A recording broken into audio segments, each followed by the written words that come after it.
Good morning, everyone. Okay, welcome you all to another new week. We'll continue our book reading this morning, The Toyota Way to Service Excellence by Jeffrey K. Leica and Karen Ross. Last week, in chapter 6, we looked at the Toyota Way to Service Excellence. We looked at macro principles. We also looked at Sigma's 5 stupid ways to lose customers. And we also looked at what we know about our customers' need.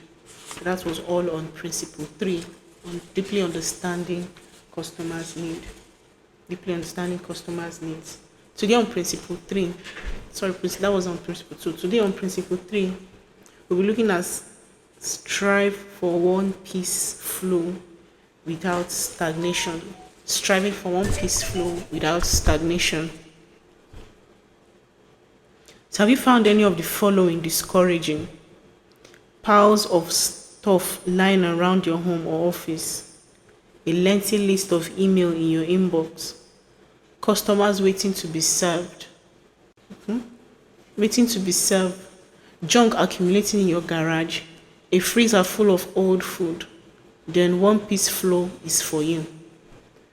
Dr. Travis Bradbury, co-author of Emotional Intelligence 2.0, provides what may be the best single white-collar productivity tip you will ever learn. He says, never touch things twice. Never put anything in a holding pattern, because touching things twice is a huge time waster. Don't save an email or a phone call to deal with later. As soon as something gets your attention, you should act on it. Delegate it or delete it. Further insight comes from work by a group of academics. They studied what happens when people switch taxes frequently and found that it has a devastating effect on productivity. In fact, it can take an average 25% longer when we switch between task A and B repeatedly, instead of completing A before we start B. As the leader of the study, David Meyer explains, multitasking is going to slow you down, increasing the chances of mistake. Disruption and interruptions are a bad deal from the standpoint of our ability to process information. Karen experienced this problem firsthand when her husband, Brian, an Asian studies professor, came to her feeling overwhelmed by grading papers. He was teaching 3 courses and did not have a study assistant to help him grade.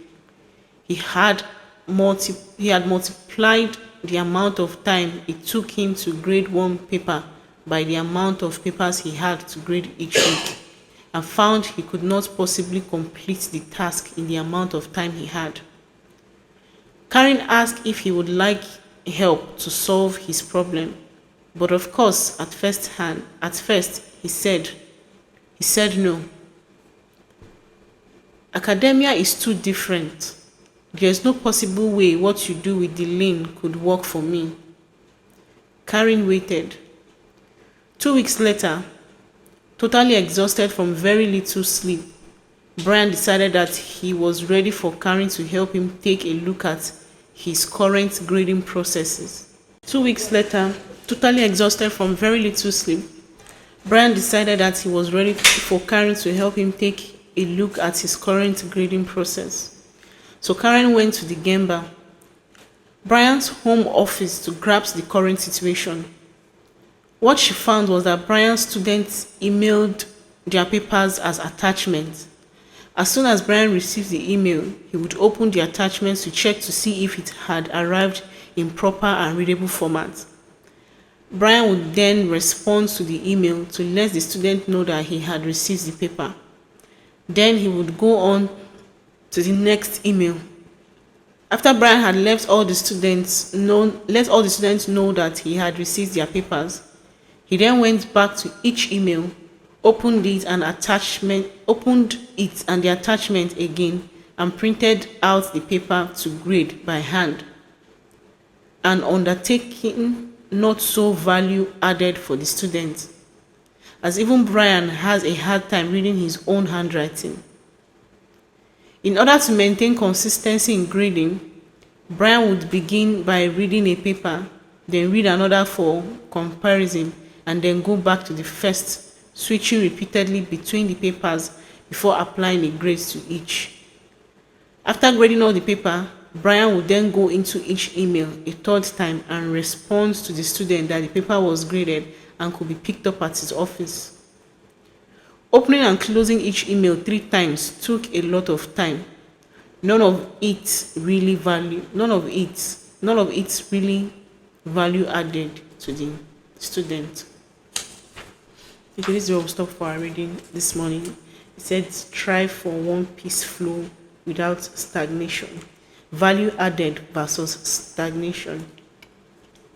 In summary, what it's trying to tell us today is you cannot just focus on one project when multitasking. If you're striving to focus on a particular thing, it is better you take multitasking off the sheet already. Focus on one thing. And the way you can do that is not to touch anything twice. If you want to do anything, do it once and for all and know that, okay, if I'm done with project A, I'm moving to project B. With that, you add value to whatever you're doing. Now, it's not just talking about those in an organization or in the company. The story we've heard here of this academia, he needed to apply the lane principle, one stream flow, where you just do things, you focus on one thing and finish it at once. Okay, so that's just a brief summary of our reading today for principle 3, which says striving for one piece flow without stagnation. Thank you.